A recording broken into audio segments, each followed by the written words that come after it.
Good morning, students. Good morning, everyone. Good morning. In the last class, we have studied about the governor, about his qualification, tenure, and the powers, executive powers, and the legislative powers, which he has been adorned. Now, today we are going to study about the chief minister, how he is elected, his qualification, and the councils of ministers. The leader of the party which commands a majority in the state legislative assembly is appointed as the chief minister by the governor. Governor is appointed by the president and chief minister is appointed by the governor. Only in situation when no party secures a majority can the governor use his discretion in appointing the chief minister. The councils of ministers is then appointed by the governor on the advice of the list given by the chief minister. The leader of the ruling party is then appointed as the chief minister by the governor. The governor appoints the councils of ministers on the recommendation of chief ministers. Now, the tenure. The tenure for the chief minister and his councils of ministers normally functions for a term of 5 years. However, if the government loses majority in the state legislative assembly, the government falls earlier than its term. The term of the chief minister, however, they remain in power as long as they enjoy the faith of the state legislature. If the state legislature loses the faith in chief minister or any minister of the council, the entire ministry is bound to resign immediately, even before the completion of the term.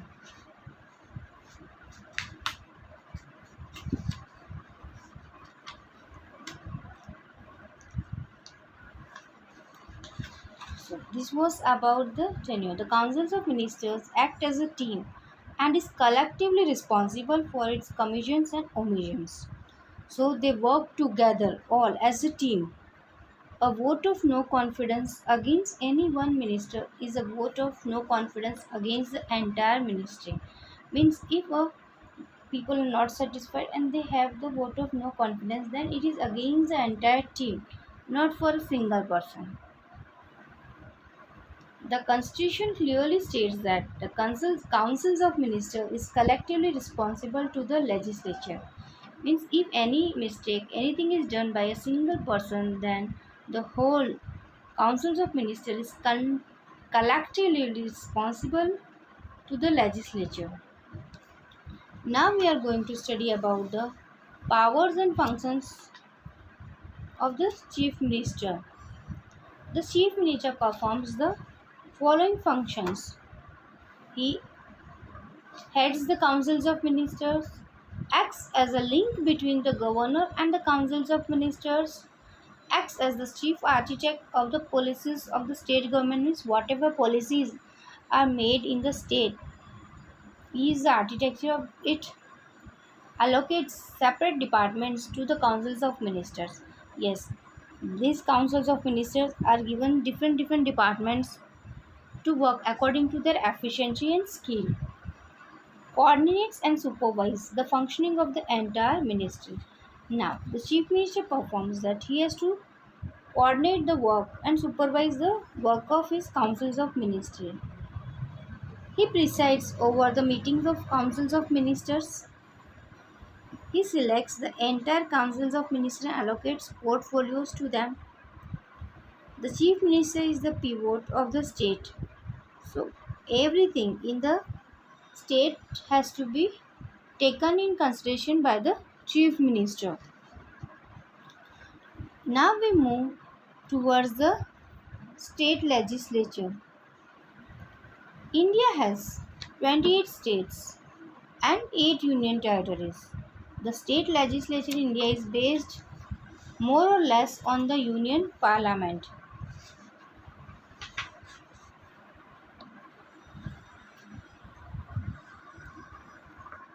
Some states have bicameral legislature, means two house legislature, while most of them have unicameral legislature, means single house legislature.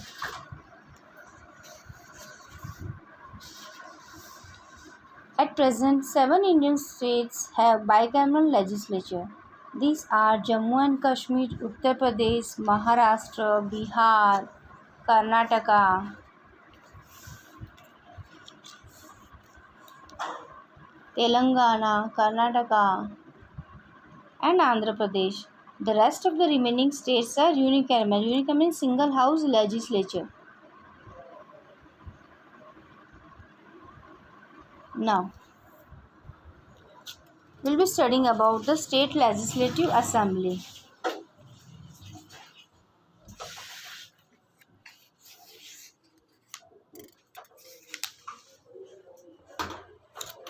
All the states of India have legislature assembly. The legislative assembly is the lower house of the state legislature. It consists of the representatives directly elected by the people. During the assembly elections, a state is divided into smaller units called constituencies. The candidates elected in each of these constituency becomes the member of the legislative assembly. The lower house in a state is called the legislative assembly. The number of members of the legislative assemblies, that is MLA, is proportionate to the population of the state. The members of the state legislative assembly are elected for a term of 5 years on the basis of universal adult franchising in proportion to the state population. Now the qualifications for to become MLA. First, he should be the citizen of India. The candidate should be a voter in any constituency of the state. The candidate should not be less than 25 years of age. Means he should be 25 or more than that, not less than 25 years of age. The candidate should not hold any executive position under the government of India or state government. Means he should not be a government officer. He should be a registered voter.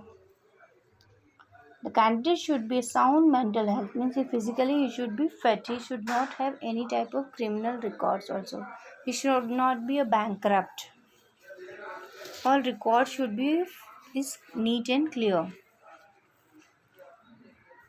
Now we move toward the functions of the state legislature.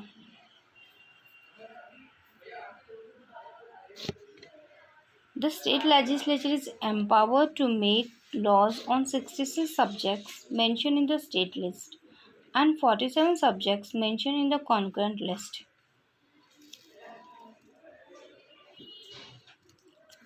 And the state legislative assembly performs three types of functions. They are legislative, lawmaking, financial, and monitoring. The legislative assembly makes laws on the subjects provided to them by the Constitution of India, such as police, public health, local government, and agriculture. Financially, the assembly passes money bills or proposals related to the financial requirements of the government, imposition, regulation, and repealing of taxes, along with the fixing the salaries of the members of state legislature.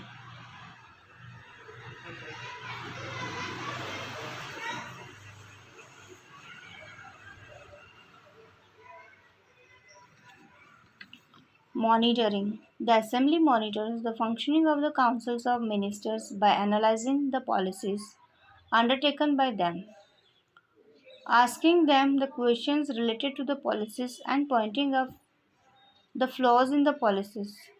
The Assembly can also make the councils resign if it is not satisfied with the functioning of the government.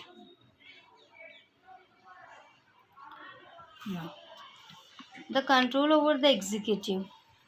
Only the state legislative assembly can pass a no confidence motion against the councils of ministers headed by the chief minister. The other house can only ask questions. Next, the control on non money bills. Bills other than money bills can be introduced in any house of the legislature.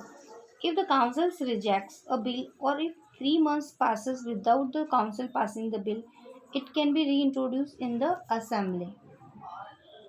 Elections of the president. Only members of state legislative assembly participate in the election of president. MLAs as an overall body are responsible for the task done by the government. Since legislature is also one of the wings of the government and all MLAs are part of the legislature. So students, you know that for the election of prime minister and chief minister we people vote. Yes, and according to our the majority the leader is appointed. Same way, for the election of president, only the members of state legislative assembly participate in the elections of president. You should be very clear about this. Now, the working of government, how the government is working. The legislative assembly is one place where opinions of the people are voiced and action is taken. But there are other forms like newspaper, TV channels, and voluntary organizations which take up the voice of people. The chief minister addresses the problems faced by the people of his state with the help of heads of other departments. In the event of any crisis like the floods in Jammu Kashmir, health hazards, the CM asked for measures to be taken to improve the situation. Here we can take the present scenario example also. Okay, during this pandemic, as the Chief Minister of Rajasthan is Ashok Gehlot. है ना? So, what measures is taking for this corona pandemic? As vaccinations have been provided, free testing has been done. These all are done by the government. In a democracy, powers is in the hands of people's representative or MLAs. Thus, MLAs are answerable to the people and enjoy power only as long as they enjoy the people's confidence. So, everything in the country, in the state depends upon the power on the people. As long as people take interest and people's wish are been satisfied, interests are satisfied, the leader remains on this post. Clear students? So this was the chapter about the state government. Clear? So I stopped here.